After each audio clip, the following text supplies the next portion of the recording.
Good morning and welcome in our today's class. Our today's class is continuation of the last video of arithmetic line graphs or the time series graphs. In today's class, we people are going to cover these four topics. The first one is rules for constructing graph. The second one, general rules for constructing diagrams and graphs. Third one, merits and limitations of diagrammatic and graphic presentation. Let's see the first topic, that is rules for constructing a graph. First, before I start this particular topic, I would like to clear you something, that first at present we are going to talk about the rules for constructing a graph. There is difference in graph and diagrams. Graphs are usually made on graph paper, whereas diagrams are usually made on plain paper, like pie diagram, histograms, then bar diagrams. These are kind of method or pictorial representation of data can be done on a plain paper. So here what we people are going to cover today is because it's a continuation of the what we have done in our last video, that is how to construct a graph, and these are the simple rules for constructing a graph. The first one is if we are going to start with the topic, the first one is heading. What kind of heading that particular graph must have. The first rule for having a heading for a graph is that heading must be a suitable one. Means it must suit the information which we people are going to represent through that particular graph. Heading must not be too long, it must be a precise one, and the heading must be self-explanatory in itself about the information which it's going to represent. Let's see the second point, that is choice of scale. Choice of scale says that whenever we people are going to draw a graph, we people represent our values given in the table on that particular graph paper, and the scale which we people are going to take must be an appropriate one.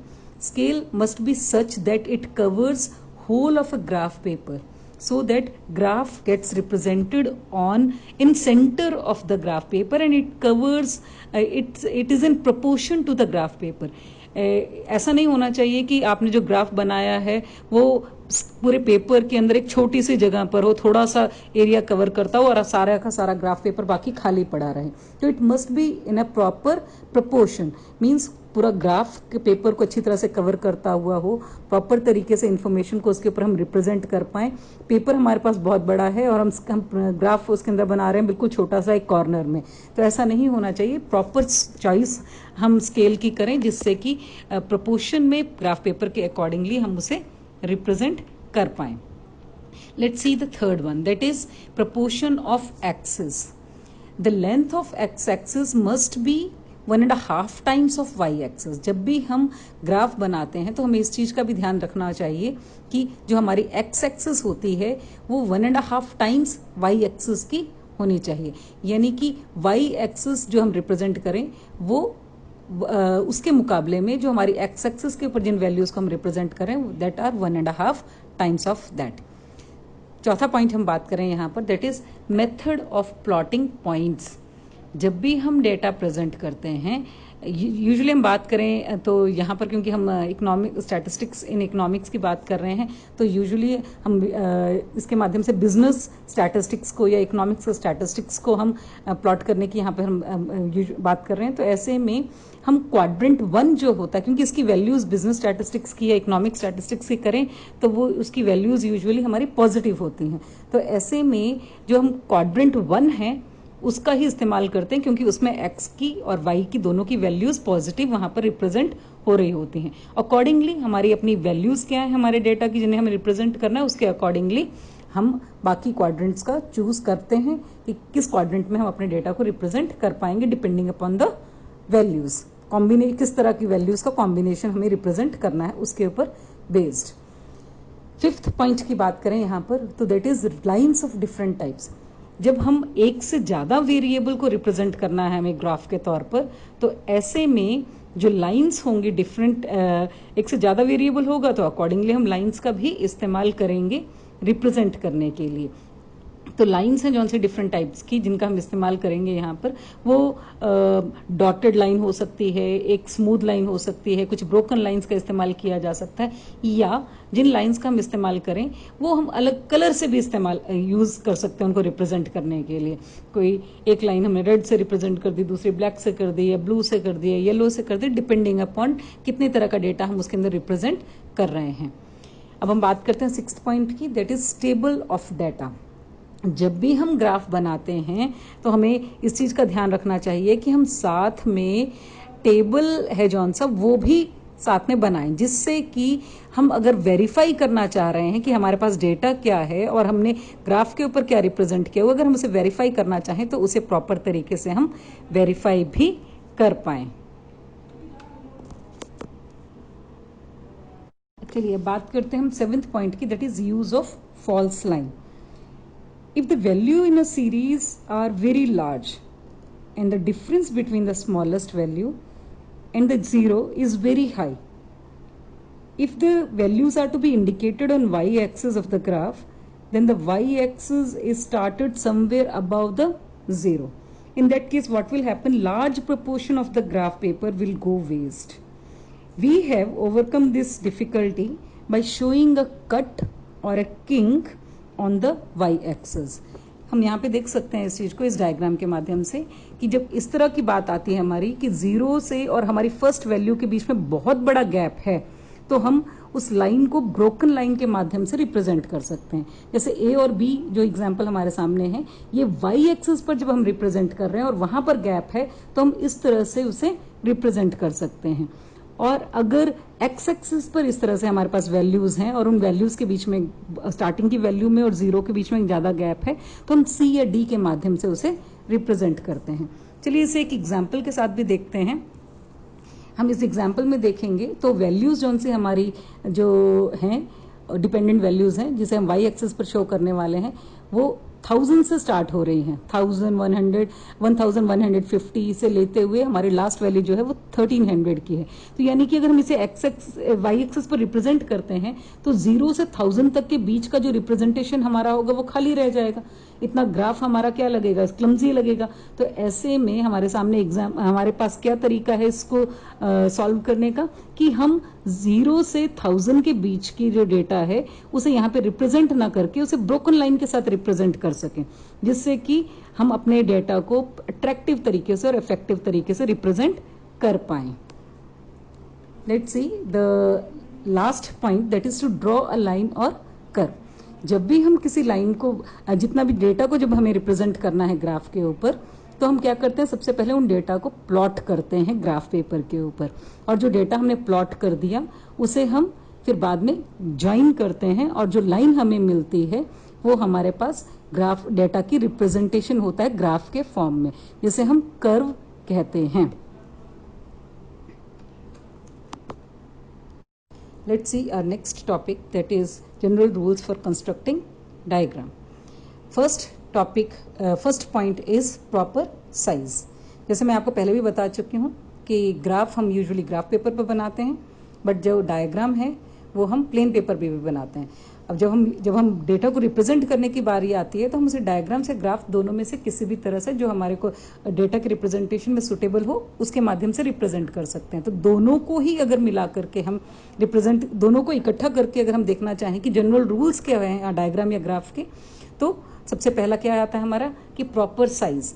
जब भी data को जब हम graph बना रहे हैं या diagram बना रहे हैं तो जो उन्हें बनाएंगे तो जो हमारा पेपर हमारे सामने है, चाहे ग्राफ पेपर हो चाहे प्लेन पेपर हो, तो ग्राफ जो हम बनाने वाले हैं और जो डायग्राम हम रिप्रेजेंट करने वाले हैं वो पेपर के साइज के अकॉर्डिंग होना चाहिए। पेपर हमारे पास A4 साइज का है और उसके कोने में हम जो ग्राफ का स्केल हमने लिया और उसे रिप्रेजेंट कर रहे हैं वो कोने में एक छोटा सा ग्राफ हमने बना दिया, तो वो पूरा खाली पेपर बाकी पड़ा रहेगा और ग्राफ हमारा बिल्कुल छोटा सा जो प्रॉपर तरीके से अट्रैक्टिव भी नहीं लगेगा, इफेक्टिव भी नहीं लगेगा। तो ऐसे में जब पेपर के साइज के अकॉर्डिंग ही हमें अपने डायग्राम को और ग्राफ को उसके ऊपर बनाना चाहिए। दूसरा पॉइंट जो हमें ध्यान रखना है दैट इज प्रॉपर हेडिंग। जब भी हम बनाएं, ग्राफ बना रहे हैं या डायग्राम बना रहे हैं या ग्राफ बना रहे हैं, उसे एक सूटेबल, प्रिसाइज और सेल्फ एक्सप्लेनेटरी हेडिंग हमें जरूर देनी चाहिए। तीसरा जो रूल हमें ध्यान रखना है दैट इज प्रॉपर स्केल। जब भी डायग्राम बनाया जा रहा है, ग्राफ बनाया जा रहा है, तो पेपर जिसके ऊपर हम उसे बना रहे हैं तो हमें क्या ध्यान रखना है उसका कि एक प्रॉपर स्केल जो हम वहाँ पे फॉलो कर रहे हैं उसे भी हम साथ में इंडिकेट ज़रूर करें। जो नेक्स्ट है हमारा है that is use of sine and colours only. Diagram और ग्राफ जब हम बनाते हैं तो ऐसे में कुछ साइंस जो हम आप कह सकते हैं इन्फॉर्मेशन को क्लासिफाई करने के लिए on the basis of its nature, तो जिन साइंस का हम इस्तेमाल कर रहे हैं या जिन कलर्स का हम इस्तेमाल कर रहे हैं अपने डिफरेंट वेरिएबल्स को रिप्रेजेंट करने के लिए, तो वो भी हमें प्रॉपर तरीके से वहाँ पर इंडिकेट करने ज़रूरी होते हैं कि क्या साइन क्या रिप्रेजेंट कर रहा है या कौन सा कलर किस तरह के वेरिएबल को रिप्रेजेंट कर रहा है। फिफ्थ पॉइंट की अगर हम बात करें यहाँ पर, तो जब भी, क्योंकि हम बना डायग्राम रहे हैं, बना हम ग्राफ रहे हैं, तो ऐसे में हमें कोशिश करनी चाहिए कि हम कम से कम शब्दों का इस्तेमाल करें और ज़्यादा से ज़्यादा हम अपने डायग्राम या ग्राफ के माध्यम से अपने इन्फॉर्मेशन को रिप्रेजेंट करने का प्रयास करें। जो नेक्स्ट है हमारा कि ड्राइंग द बॉर्डर। जब भी हमने ग्राफ बनाया अपना या डायग्राम बनाया तो उसको अट्रैक्टिव बनाने के लिए और इफेक्टिव बनाने के लिए, एट अ ग्लांस समझ में आए बनाने के लिए, लोग उसे स्टडी करने के लिए इंटरेस्टेड हो ऐसा बनाने के लिए हम उसे प्रॉपर तरीके से अपने और उसे इम्प्रेसिव बनाने के लिए हम क्या कर सकते हैं कि जो भी हमने ग्राफ बनाया है, डायग्राम बनाया, उसको प्रॉपर तरीके से एक बॉर्डर लाइन भी उसके चारों तरफ बनाएं, बॉर्डर भी उसको बना करके उसे और ज़्यादा इम्प्रेसिव हम बना सकते हैं। डायग्राम नेक्स्ट है हमारा सेवेंथ पॉइंट कि जो डायग्राम हम बना रहे हैं या ग्राफ जो हम बना रहे हैं उसकी प्रिंसिपल फीचर क्या होनी चाहिए कि it must be a simple one. उसे ज़्यादा अट्रैक्टिव बनाने के लिए और ज़्यादा इंप्रेसिव बनाने के लिए हम उसके अंदर उसे ऐसा ना बना दें कि वो कॉम्प्लेक्स लगने लग जाए, वो केवल हमारे सामने एक कलर उसका पिटारा लगने लग जाए। तो उसे हम जितना संभव हो सके हमें उसे सिंपल रखना चाहिए। सिंपल ग्राफ या डायग्राम हमारा कॉम्प्लेक्स ना हो करके सिंपल ज़्यादातर रहे तो बेहतर है। Eighth point, from left to right या फ्रॉम बॉटम टू टॉप। क्योंकि जब भी हम ग्राफ बनाते हैं तो हम हमेशा लेफ्ट टू राइट बनाते हैं, क्योंकि हम लिखते भी हैं तो लेफ्ट टू राइट लिखते हैं। तो इसी तरह से जब भी हम ग्राफ बनाएंगे वो भी हमारा लेफ्ट टू राइट होगा, या डायग्राम बनाएंगे लेफ्ट टू राइट ही होगा। इसी तरह से जब हम डेटा रिप्रेजेंट करते हैं ग्राफ पर या डायग्राम पे, वो नीचे से ऊपर की तरफ होता है, from bottom to top. Zero से स्टार्ट कर रहे हैं हम, ऊपर की तरफ जाएंगे वाई एक्सेस पर, तो वो फ्रॉम बॉटम टू टॉप की तरफ होगा। तो हमारा तरीका यही रहना चाहिए ग्राफ और डायग्राम के अंदर, लेफ्ट टू राइट या from bottom to top. Next one is ninth one, statement of data. Data जो हम यहाँ पे रिप्रेजेंट करने वाले हैं डायग्राम के माध्यम से या ग्राफ के माध्यम से, तो हमें क्या ध्यान रखना चाहिए उसका कि जो स्टेटमेंट है डेटा की, वो जो भी हम स्टेटमेंट साथ में मेंशन करेंगे, डेटा है जो सा हमारा, that must constitute the basis of diagram and graphs must be clearly stated. जो भी हमारी इंफॉर्मेशन है, जो हमारा डायग्राम बनाने के लिए जो आधार है, हमारे ग्राफ का जो आधार है, वो प्रॉपर तरीके से मेंशन्ड होनी चाहिए, क्लियर होनी चाहिए, ताकि जब हम उस ग्राफ को देखें या हम उस डायग्राम को देखें तो हमें सारी चीज़ समझ में आ सके। जो स्टेटमेंट हमने दी, जो हमने डेटा वहाँ पे टेबल अपना ग्राफ बनाया, तो दोनों आपस में रिलेटेड होने चाहिए। देखते स्टेटमेंट पढ़ते ही और डायग्राम को देखते ही हमें सब कुछ समझ में आ जाए कि इसके माध्यम से हम क्या रिप्रेजेंट कर रहे हैं। Last one, that is attractive and effective. जब भी हम अपने बनाते हैं डायग्राम को या ग्राफ को, वो अट्रैक्टिव होनी चाहिए, वो इफेक्टिव होना चाहिए। डायग्राम्स और ग्राफ हैं जो से हमारे, वो जो इन्फॉर्मेशन है उसे प्रॉपर तरीके से हम तक पहुंचा सकें, हम तक कम्युनिकेट कर सकें। इस चीज़ का हमें हमेशा ध्यान रखना चाहिए कि जो हमारी इन्फॉर्मेशन है उसे हम क्या अपने डायग्राम के माध्यम से, क्या उसे हम अपने ग्राफ के माध्यम से पहुंचा पा रहे हैं या नहीं। अगर हम उसे पहुंचा पा रहे हैं तो वो अट्रैक्टिव भी लगेगी, वो इफेक्टिव भी होगी, वो इम्प्रेसिव भी होगी। Let's see the third topic, that is merits of diagrammatic and graphic presentation. जब हम मेरिट्स की बात करें तो यहाँ पर हम 8 मेरिट्स के बारे में बात करने वाले हैं। तो सबसे पहले बात करते हैं हम अपने फर्स्ट मेरिट की, that is simple and understandable information. जो डायग्राम या ग्राफ हम बना रहे हैं तो वो कैसा होना चाहिए, क्योंकि हम डेटा को इसके अंदर माध्यम से रिप्रेजेंट कर रहे हैं, तो वो सिंपल भी होना चाहिए, अंडरस्टैंडेबल भी होना चाहिए। यानी कि बिल्कुल आपने साधारण तरीके से उसे रिप्रेजेंट किया हुआ, कॉम्प्लेक्स तरीके से रिप्रेजेंट किया हुआ ना हो और देखते ही हमारे समझ में आए। इस तरह से अगर हम डेटा रिप्रेजेंट करते हैं तो हम कह सकते हैं कि जो ये इस तरह से डेटा रिप्रेजेंट किया जाता है डायग्राम के माध्यम से, ग्राफ के माध्यम से, तो ये डायग्राम की और ग्राफिक प्रेजेंटेशन की अपने आप में एक मेरिट होती है। क्योंकि ये हमने बात करी है कि जो रूल है ये हमारा कि सिंपल रहना चाहिए, वो इन्फॉर्मेशन अंडरस्टैंडेबल होनी चाहिए, और डायग्राम्स और जो ग्राफ्स होते हैं वो एट अ ग्लांस हमारे समझ में आते हैं। तो इसलिए सिंपल और अंडरस्टैंडेबल होना ग्राफ का और डायग्राम्स का, ये उसकी अपने आप में एक मेरिट होती है।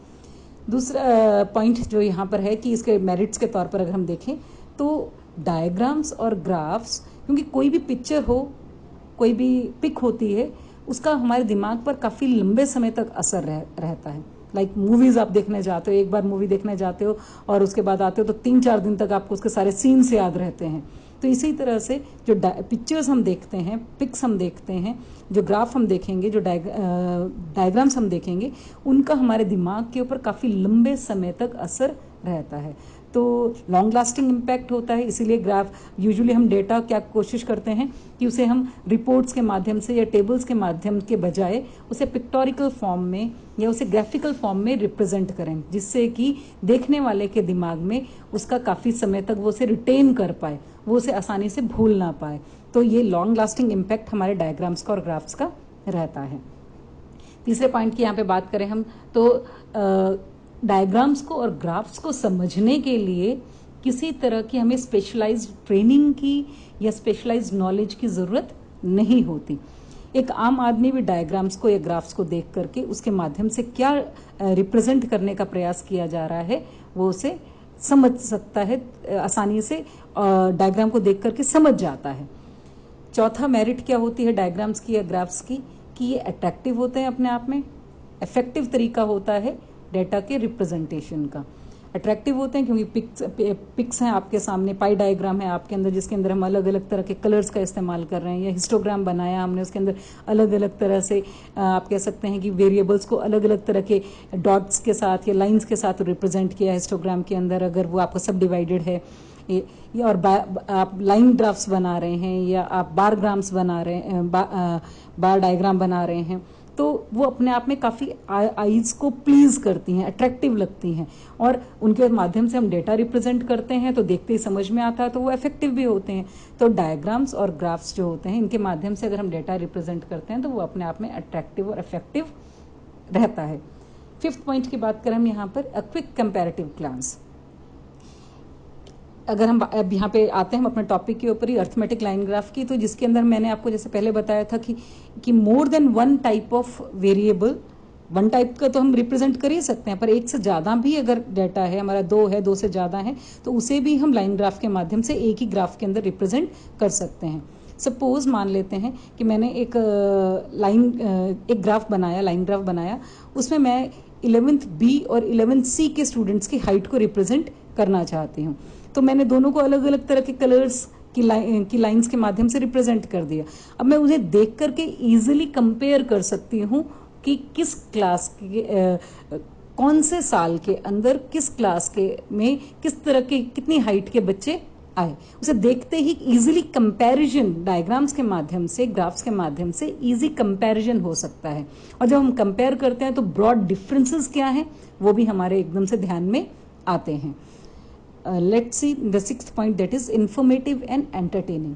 क्योंकि डायग्राम्स हैं, ग्राफ्स हैं, कलर इसमें अंदर हम कलर्स का इस्तेमाल कर रहे हैं, अलग अलग तरह की लाइंस का इस्तेमाल कर रहे हैं, तो काफ़ी इंफॉर्मेटिव होते हैं ये ग्राफ्स और डायग्राम्स। और काफ़ी क्योंकि कलर्स इस्तेमाल हो रहे हैं, अलग अलग तरह की आपके सामने डायग्राम्स हैं या ग्राफ्स हैं, तो वो एंटरटेनिंग भी अपने आप में होता है। तो इंफॉर्मेटिव और एंटरटेनिंग तो हमारे डायग्राम्स और ग्राफ्स रहते ही अपने आप में हैं। सेवन्थ पॉइंट की बात करें तो that is location of averages. Usually हम लोग क्या करते हैं, मीडियन को और मोड को फाइंड आउट करने के लिए अपने फॉर्मूलाज हैं, अपने तरीके हैं, उनका इस्तेमाल करते हैं। बट हम डायग्राम्स के ग्राफ के माध्यम से भी मोड को और मीडियन को फाइंड आउट कर सकते हैं। तो ये भी अपने आप में एक मेरिट है ग्राफिकल रिप्रेजेंटेशन की, कि हम मोड और मीडियन को ग्राफिकल तरीके से भी लोकेट कर सकते हैं। इसी तरह से लास्ट पॉइंट की हम बात करें मेरिट्स में, तो that is study of correlation. दो वेरिएबल्स के बीच में आपस का रिलेशन कैसा है, पॉजिटिव है, नेगेटिव है, तो वो भी हम आसानी से डायग्राम्स के माध्यम से, ग्राफ्स के माध्यम से फाइंड आउट कर सकते हैं।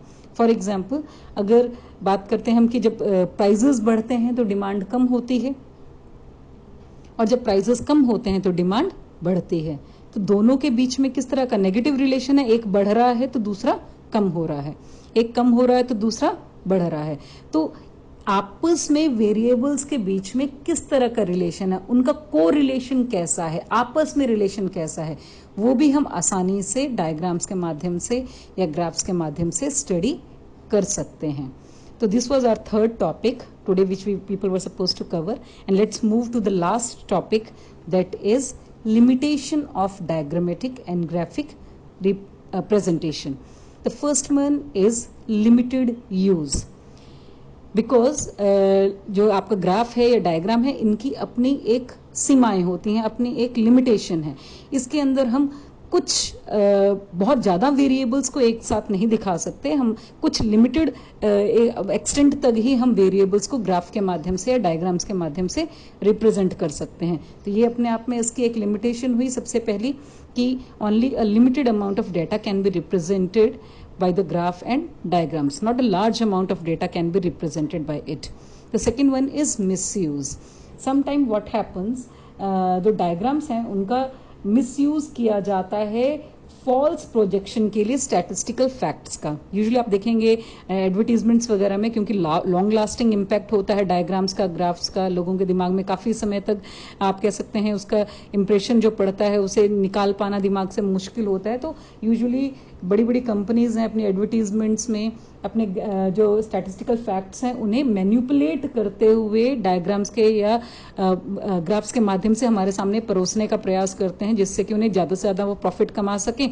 तो ग्राफिक प्रेजेंटेशन है या डायग्रामेटिक प्रेजेंटेशन है, उसका मिसयूज भी यूजुअली किया जाता है।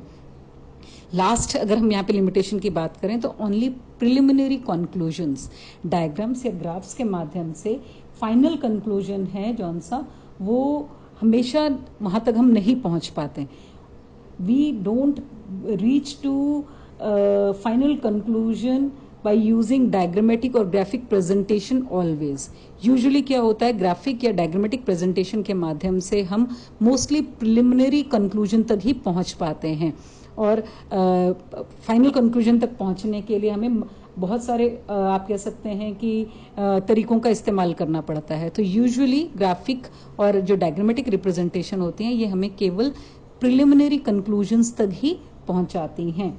मल्टीपल इंफॉर्मेशन है जौन सी जो डायग्राम्स या ग्राफ्स के माध्यम से वहाँ तक आप कह सकते हैं कि नहीं पहुँचा जा पाता, तो क्योंकि केवल आपने क्या डेटा हमारे सामने आया उसे मैंने ग्राफ के थ्रू रिप्रेजेंट कर दिया, बट उसका अल्टीमेट कंक्लूजन क्या होगा उसके लिए मुझे दूसरे तरीकों का इस्तेमाल करना पड़ता है। ये तो केवल एक प्रिलिमिनरी मेरे सामने आइडिया होता है कि ये सिचुएशन है, ग्राफ के माध्यम से इतने इंपोर्ट्स रहे, इतने एक्सपोर्ट्स रहे ड्यूरिंग दिस ईयर्स, वो एक उसे रिप्रेजेंट करना है तो मैं ग्राफ का इस्तेमाल बड़े आसानी से कर पा रही हूँ या डायग्राम का इस्तेमाल कर पा रही हूँ, बट अल्टीमेट क्या एवरेज रही, कितना उसका मीन रहा, या क्या उसका बाकी सारे और अगर मुझे निकालने हैं उसके कंक्लूजन्स, तो उसके लिए फिर मुझे डायग्राम या ग्राफ के अलावा बाकी मीन्स का इस्तेमाल करना पड़ेगा। तो केवल हम यहाँ ये देख सकते हैं कि इसकी 3 लिमिटेशंस होती हैं, कि लिमिटेड यूज हो सकता है, बहुत ज़्यादा डेटा को हम ग्राफ के माध्यम से या डायग्राम के माध्यम से एक बार में रिप्रेजेंट नहीं कर पाते, मिसयूज भी हो सकता है डेटा का, और केवल प्रिलिमिनरी कंक्लूजन्स हमें डायग्राम या ग्राफ के माध्यम से मोस्टली मिलते हैं। तो ये हमारा इसके साथ ही हमारा ये जो चैप्टर है अर्थमेटिक लाइन ग्राफ वो ख़त्म होता है। अपने नेक्स्ट वीडियो में हम नेक्स्ट चैप्टर कवर करेंगे, तब तक के लिए थैंक यू।